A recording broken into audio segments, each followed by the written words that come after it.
नमस्कार। देशज औषधि के नए एपिसोड में आपका स्वागत है। आज हम बात करेंगे जामुन की। ये अत्यंत शुष्क भागों को छोड़कर सभी प्रांतों में पाई जाती है। इसके फूल कुछ सफ़ेद और सुगंधित होते हैं। फल 12 से 36 मिलीमीटर तक लंबे होते हैं, जो पकने पर बैंगनी युक्त काले रंग के हो जाते हैं। उसमें गूदी होती है। जामुन की कई प्रजातियां पाई जाती हैं तथा इनके कई भेद हैं, जैसे क्षुद्र जामुन, काक जामुन, भूमि जामुन, गुलाब जामुन, जिनमें राज्य जामुन सर्वश्रेष्ठ है। इसका वर्णन हम लोग आज करेंगे। मुख रोगों में इसकी छाल को कूटकर 5 से 6 ग्राम की मात्रा लेकर 200 ml पानी में उबाल लें और इसका काढ़ा तैयार करके मुख में धारण करें। ये जब तक धारण कर सकते हो तब तक मुख में धारण करें, फिर थूक दें। इससे मसूड़ों की सूजन तो जाती ही है, साथ में मसूड़ों की रक्तस्राव और मुंह में होने वाले छालों में भी आराम मिलता है। अतिसार यानी दस्त में इसका काढ़ा 50 ml की मात्रा से दिन में 3 बार उचित आहार विहार के साथ देने से लाभ मिलता है। ये मात्रा वयस्कों के लिए है। ताज़ी छाल का रस 2 से 3 बूंद बकरी के दूध में मिलाकर देने से बच्चों को दस्त में आराम मिलता है। बीज को सुखाकर चूर्ण बनाकर 1 से 3 ग्राम की मात्रा में मधुमेह के रोगी को देने से लाभ मिलता है। साथ में ये ध्यान रहे कि आहार विहार और व्यायाम इसका विशेष ध्यान देना चाहिए। नीम के पत्ते का रस खूनी दस्त यानी लूज मोशंस विद ब्लीडिंग या मासिक धर्म में अत्यधिक रक्तस्राव होने पर बहुत लाभ देता है। इसकी मात्रा 5 से 10 ml रखनी चाहिए। पत्तों को पीसकर लौह चूर्ण में मिलाकर एक उत्तम प्रकार का लौह सार तैयार किया जाता है, जो एनीमिया यानी पांडु में लाभप्रद है। अब जामुन के जो पत्ते होते हैं उसका रस अगर निकालकर 5 ml की मात्रा में उल्टी में देते हैं तो उल्टी तुरंत रुक जाती है। जामुन के पत्ते का काढ़ा थोड़ा शहद मिलाकर देने से भी उल्टी में लाभ मिलता है। जामुन के पेड़ की छाल को जलाकर उसकी राख को शहद में मिक्स करके खट्टी उल्टी, जिसमें खट्टापन आ रहा हो, ऐसी उल्टी में बहुत आराम मिलता है। जामुन की गुठली घिसकर तैयार किए हुए लेप को मुहासों पर लगाने से मुहासे शीघ्र ठीक होते हैं और इसको उसके टिप पर लगा देना चाहिए। ज़्यादा पसीना आने पर इसके पत्तों को उबालकर काढ़ा बनाकर स्नान करने से पसीना कम आता है और शरीर की दुर्गंध भी दूर होती है।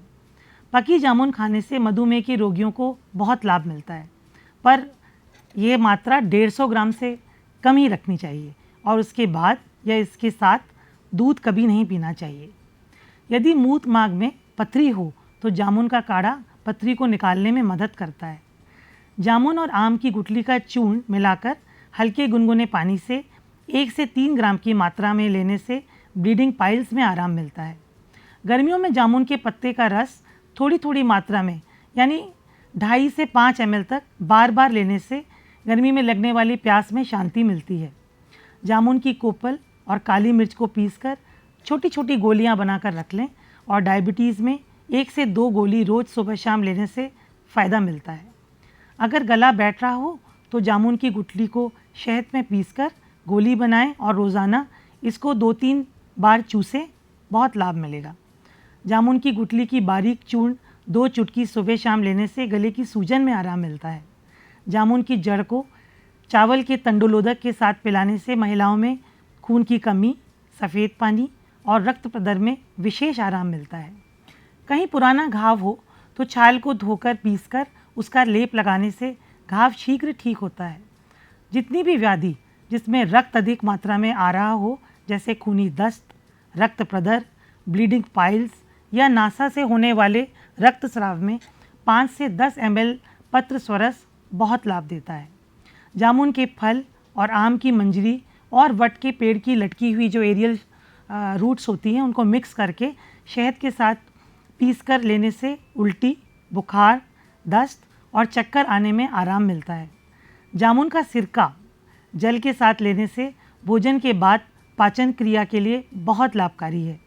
जामुन की नई पत्तियां, आम के पत्ते, हल्दी और दही को कपड़े में लें।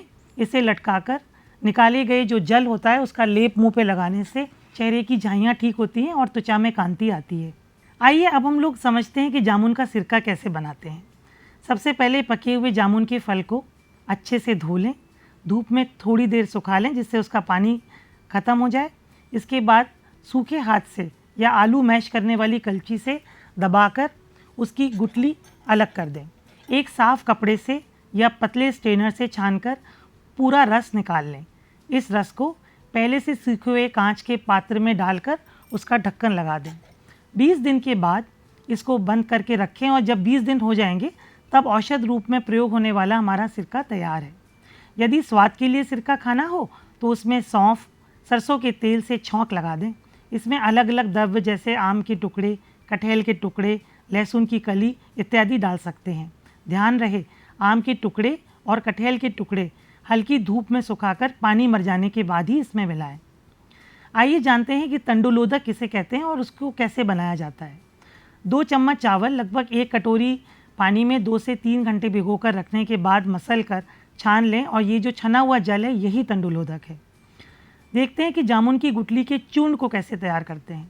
जामुन की गुठली को निकाल के उसको धूप में पूरा सुखा लें। उसके बाद उसका ऊपर का छिलका हटाकर कूटकर महीन चूर्ण बना लें। ये इसका चूर्ण बनाने की विधि हो गई। ध्यान रहे, जामुन भोजन के बाद ही लें, इससे अधिक मात्रा में लेना नुकसानदेह हो सकता है। जामुन के तुरंत बाद दूध नहीं लेना चाहिए, इसके साइड इफ़ेक्ट्स हो सकते हैं जैसे गैस बनना, पाचन क्रिया खराब होना इत्यादि। यदि जामुन का उचित मात्रा और पूरी सावधानी के साथ सेवन किया जाए तो ये बहुत लाभकारी सिद्ध होती है। उम्मीद है आपके लिए यह जानकारी फ़ायदेमंद साबित होगी। आयुर्वेद की चिकित्सा में दिनचर्या, ऋतुचर्या, आहार विहार के नियमों का पालन करें। यदि रोग प्रबल हो तो कुशल वैद्य की देखरेख में चिकित्सा करें। धन्यवाद।